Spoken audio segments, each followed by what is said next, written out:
knowing the initial position x naught and initial momentum p naught is enough to determine the position and momentum at any time t for a simple harmonic motion.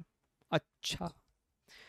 तो अगर हम लोग एक बहुत general equation ले ले x is equal to A sine omega T plus five, हमको कहता है कि इनिशियल मतलब t इक्वल टू जीरो पे हमसे कहता है कि समय शून्य पे पोजीशन x नॉट है। तो अगर हम लोग इसी इक्वेशन में t को जीरो पुट करें तो हमको x नॉट के बराबर होगा LHS में x नॉट, और ये जीरो हो गया तो ये हो जाएगा अपने को a sine five, equation number 1। अच्छा, इसको अगर डिफरेंशिएट करोगे तो वेलोसिटी आ जाती है a omega cos omega T plus five, दोनों तरफ मास को मल्टीप्लाई कर दो तो आपको LHS में हो गया है momentum, momentum is equal to M A omega cos omega T plus five.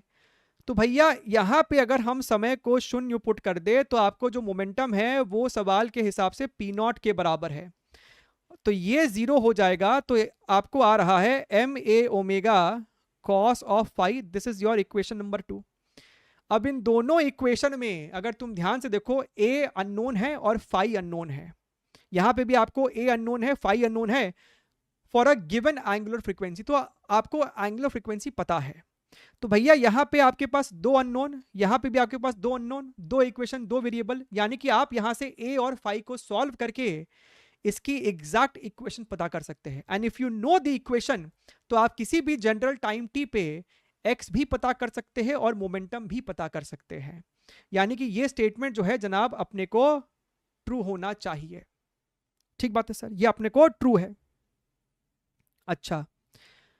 The amplitude and phase can be expressed in the terms of x not and p not, यही तो हम कह रहे हैं कि यहां पे आप चाहो तो कैपिटल A एंड फाई को x नॉट और p नॉट के टर्म्स में डिटरमाइन कर सकते हैं to get the general equation.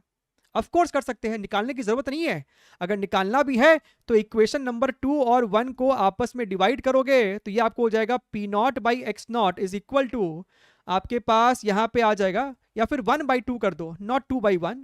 ताकि मेरे को tan फाई आ जाए। ये आपको हो जाएगा x not by P not is equal to, तो आपको यहाँ से a और a मर जाता तो ये आपको हो जाएगा tan phi divided by m omega. तो देखो आपको फेज डिफरेंस पता, आपको इनिशियल फेज कांस्टेंट पता चल गया है m omega x not divided by P not.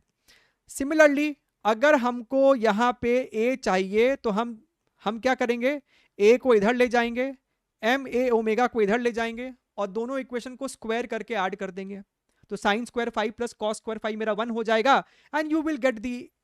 Value for capital A। So yes, this is also true, and ये जो रीजन है वो एक्चुअली में इसका सही एक्सप्लेनेशन भी है, जो कि हमने शुरुआत में ही आपको बोला कि भैया दो ही अननोन है, उसको फाइंड आउट करो and you will get the general equation. यानी कि सर हम कह सकते हैं कि option number 4 is the correct answer, fifth का।